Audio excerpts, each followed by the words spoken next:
नमस्कार दोस्तों, मेरा नाम अनिल सोलंकी है। मेरे यूट्यूब मंच लाउड जाट वॉइस में आप सबका स्वागत है। दोस्तों, एक कहावत है, जाट मरा जिब जानिए जिब तेरामी हो जा।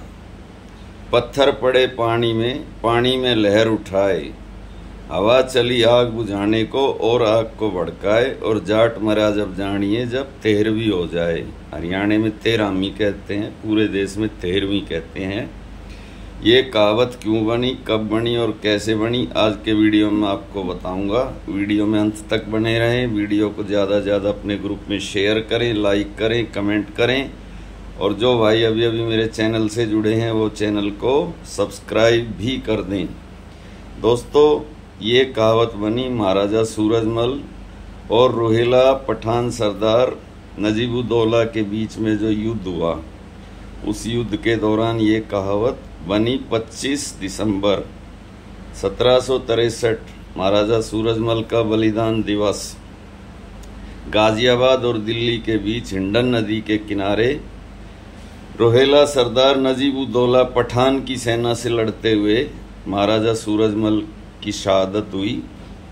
उनकी वीरगति को प्राप्त हुए और उनकी सेना, ये 3 बजे की बात है, दिन में 3 बजे महाराजा सूरजमल की शहादत हो गई थी, और भारत का इतिहास भी उस दिन बदलते बदलते रह गया था। अगर उस दिन महाराजा सूरजमल की शहादत नहीं होती तो दिल्ली के तख्त से मुगलों को बेदखल कर दिया जाता और दिल्ली के तख्त पर एक जाट राजा का शासन होता। लेकिन होनी को कुछ और ही मंजूर होता है, वही हुआ। महाराजा सूरजमल की शहादत हिंडन नदी के तट पर सरकंडों के बीच में घात लगाए बैठे कुछ रोहिला पठानों ने महाराजा सूरजमल के ऊपर गोली चलाई। महाराजा सूरजमल गिर गए। उसके बाद में उसका सर भी वो काट के ले गए। उसके बाद भी उनकी सेना, कहते हैं दिन छिपने तक 6 बजे तक महाराजा सूरजमल की सेना मैदान के अंदर डटी रही।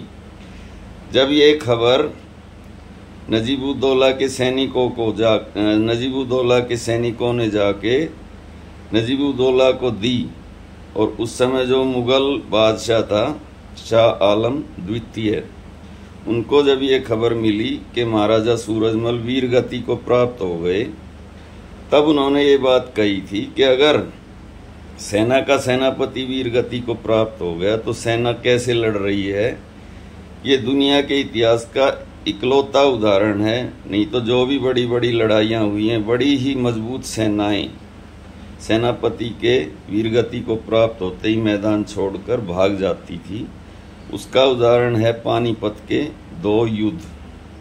पानीपत के दूसरे युद्ध में हेमू की सेना मुगलों से कहीं ज़्यादा ताकतवर थी, लेकिन जैसे ही हेमू हाथी के ओहदे से नीचे गिरा, वैसे ही सेना में भगदड़ मच गई।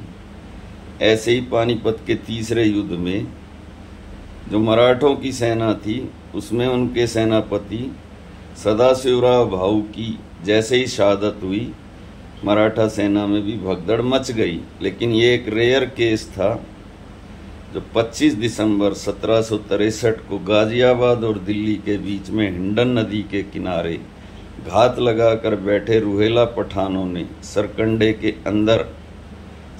के बड़े बड़े जो पेड़ हो जाते हैं, उनके अंदर छिपकर बैठे रोहिला पठानों ने महाराजा सूरजमल की गोली मारकर शहादत की। उनके सर को काट के भी ले गए, लेकिन उनकी सेना में भगदड़ नहीं मची और सेना पूरे दिन तक लड़ती रही। तब ये बात रोहिला पठान सरदार नजीबुद्दौला ने कही थी कि मुझे यकीन नहीं है कि सूरजमल अब इस दुनिया में नहीं रहा, क्योंकि ऐसा तो हो ही नहीं सकता कि राजा मर जाए और उसकी सेना युद्ध भूमि में डटी रहे। तब ये कहावत बनी थी कि जाट मरा जब जानिए जब 13वीं हो जाए। तो भाइयों, ये है इस कहावत का सच। अब बात करते हैं कि महाराजा सूरजमल और रोहिला पठानों का क्या झगड़ा था और किस लिए ये लड़ाई हुई जिसमें महाराजा सूरजमल की शहादत हुई। तो महाराजा सूरजमल को बड़े बड़े इतिहासकारों ने, जिसमें जदुनाथ सरकार और कलिका रंजन कानूनगो जैसे जो बड़े बड़े इतिहासकार थे, उन्होंने जाटों का प्लेटो और अफलातून ऐसे ही नहीं कहा है। सूरजमल जैसा कुशल रणनीतिकार और योद्धा बहुत सारी शताब्दियों में एकाध ही पैदा होता है। उस समय हमारे देश में, इस समय महाराजा सूरजमल का उदय हुआ, बहुत ही अफरा तफरी का माहौल था। कौन रक्षक है, कौन भक्षक है, कौन राजा है और कौन क्या है, किसी को नहीं पता था। रोजाना समीकरण बदल रहे थे। मुगल कमजोर हो रहे थे, मराठा मजबूत हो रहे थे, उधर सिख अपनी ताकत पंजाब के अंदर बढ़ा रहे थे, उधर औरंगजेब की मौत के बाद विदेशी हमलावरों का आना फिर से शुरू हो गया था। नादिर शाह आया था, दिल्ली में कितनी लूटपाट मचाई थी मोहम्मद शाह रंगीला के ज़माने में, ये मैंने एक वीडियो में आपको बताया था, कितने लोगों का नरसंहार किया। नादिर शाह के बाद में अहमद शाह अब्दाली यहाँ कई बार आया, कई बार उसने दिल्ली को लूटा।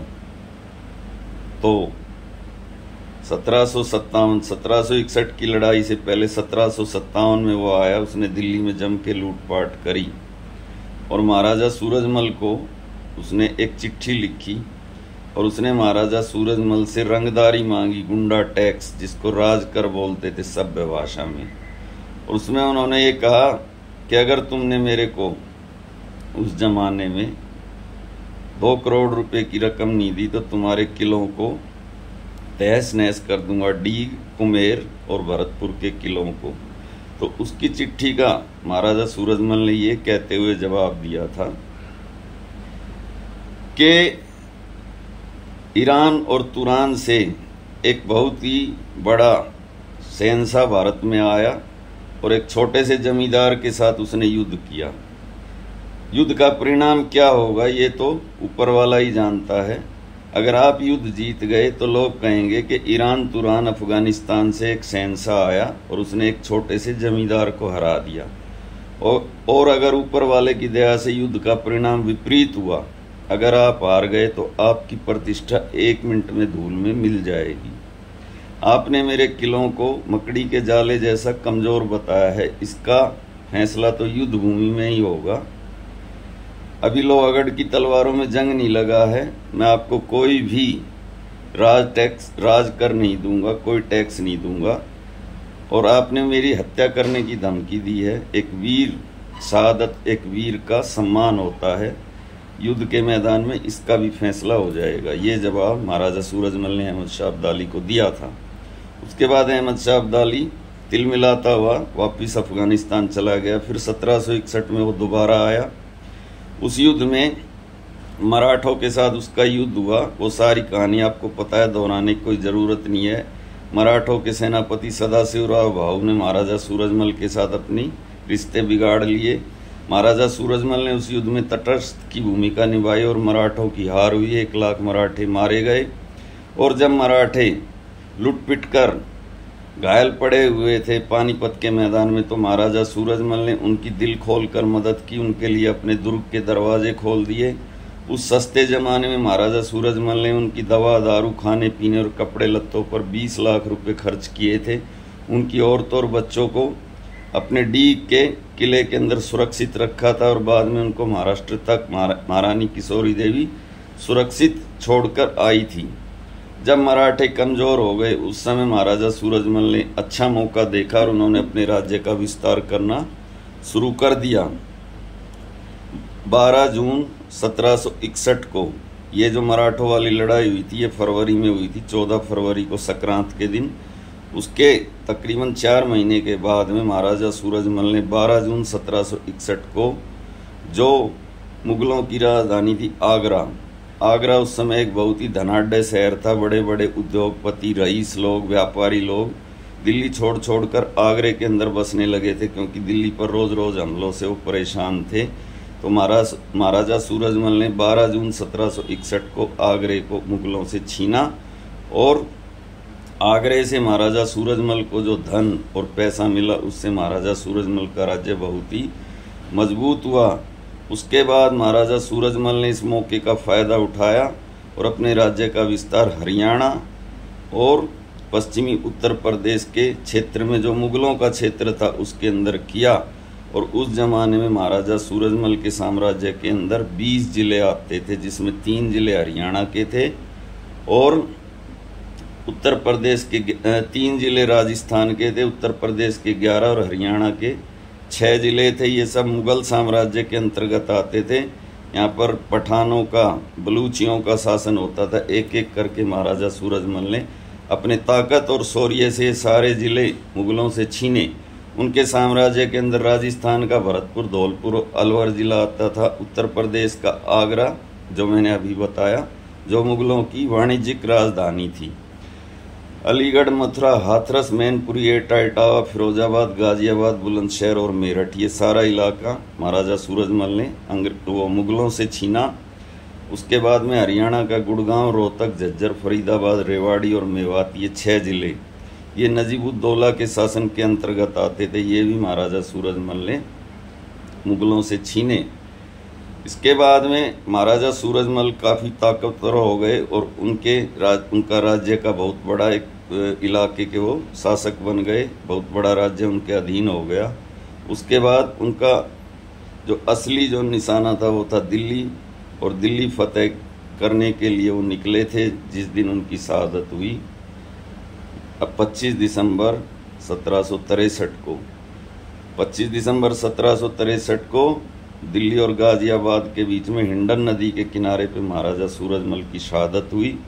बहुत सारी बातें कही जाती हैं। कोई कहता है कि उनका सर नहीं मिला, कोई कहता है उनकी लाश भी नहीं मिली, कोई कहता है कि उनके एक दांत से उनका अंतिम संस्कार हुआ। सच्चाई तो भगवान ही जानता है, लेकिन ये बात सच है कि उस दिन अगर महाराजा सूरजमल की शहादत नहीं होती तो भारत का इतिहास ही बदल जाता तथा मुगलों को परमानेंट दिल्ली से खदेड़ कर महाराजा सूरजमल का राज्याभिषेक दिल्ली के तख्त पर होता।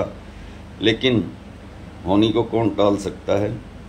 जो होनी लिखी होती है वो होके रहती है। तो भाइयों, मैं आपका भाई अनिल सोलंकी आज का वीडियो यहीं पे समाप्त करता हूँ। वीडियो कैसा लगा कमेंट करके बताएं। जो भाई अभी मेरे चैनल से जुड़े हैं, चैनल को सब्सक्राइब करें। धन्यवाद भाइयों, आप सबका दिन शुभ हो।